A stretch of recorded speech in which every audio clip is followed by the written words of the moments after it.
welcome back to my channel, or if you're new here, my name is Leash, also known as Monster Maker, and I do art videos.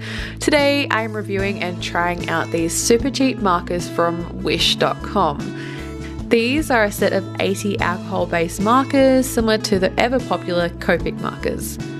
Like the basic Copic markers, these have both a chisel tip and a bullet nib.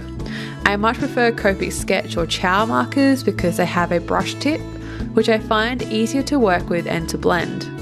Sadly, I couldn't find this brand of markers or cheap alcohol-based markers on Wish that had the brush tips that I love so much. So first of all, what you should always do with new art supplies is create a swatch on the paper that you're going to use to make art. This gives you an accurate representation of what colours are really like when they dry. With markers, they tend to have the colours on the tips of the caps as well as their name or numbers. However, this isn't always accurate, even with the popular brands like Copic. So I found a few discrepancies when I did put down a swatch. Some of the names for them just didn't match the colour, and it came out slightly different than the cap, which is normal. That happens for a lot of brands anyway.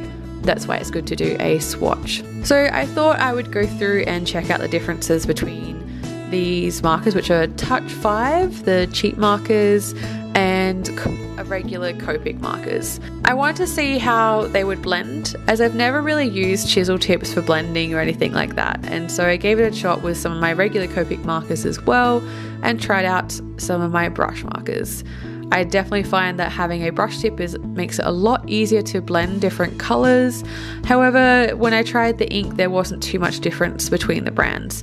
And again, I tried to see how much they'd bleed through, and they're roughly about the same. This artwork was totally random, as I picked up this pad to do some swatches and was planning to draw something to try these markers on, and found this really old line work that I had completely forgotten about and thought, oh well, why not, it's here and it saves me some time. So having my swatch nearby, I went through and picked out what colours I thought would look good for this very anime-esque style portrait, which I'd hardly ever draw in such an anime style anymore.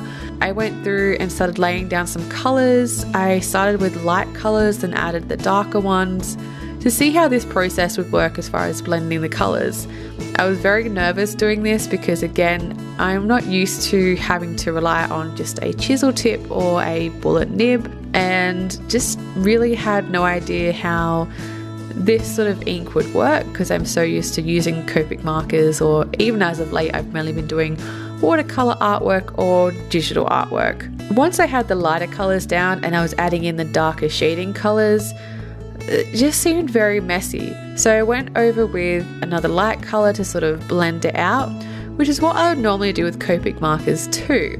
However, it just wasn't blending how I wanted it to.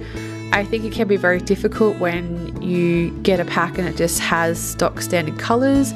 I tried to pick ones that I thought suited and would blend better, and I didn't like how it looked. I grabbed a couple of my Copic markers just to test out to see how these Touch 5 markers would work with the Copic brand, and they worked absolutely fine. It was really nice to have the light colour as a base for the hair. With hair, I absolutely love using brush markers. It is the best. You get the right texture and the flow.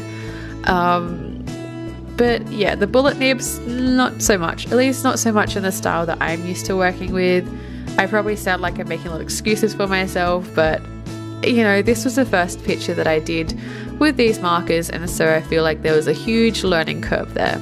I'm sure it's something that I could get used to if I practice with them more, and if you are new to marker art and you're looking for a cheap alternative, these markers are a good place to start, and who knows, your style might suit having a chisel or a bullet nib even more.